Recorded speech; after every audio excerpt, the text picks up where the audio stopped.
the assets have done really well. The claims are the risk is relatively low now, and this is absolutely not a recommendation, but something that will have gone through their mind, I'm sure, is at some point as it becomes such a temptation, do they nationalise it like they did with the Royal Mail scheme? So if I was thinking about it, if I had a free hand on if I ruled the world, which happily I don't, firstly, I think, well, look, you got to make sure it delivers the core mission, so it's there as a safety net, and how much do you need for that? And that's question number one, and at what degree of surety.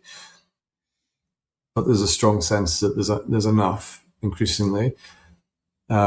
Secondly, then it's like, well, beyond that, what's the objective? Is it to improve member outcomes? And I don't know if you remember, late last year, there was a change in the benefits that PPI provides to start to give inflation increases pre-97 if previous schemes had those increases. So they're improving inflation protection. That's kind of spending some of the reserves, but improving member outcomes is one objective. Another might be in some way trying to support more adequate pensions, even in DC, in theory.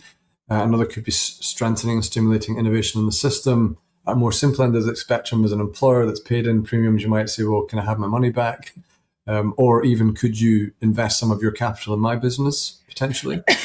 So there's lots to think about.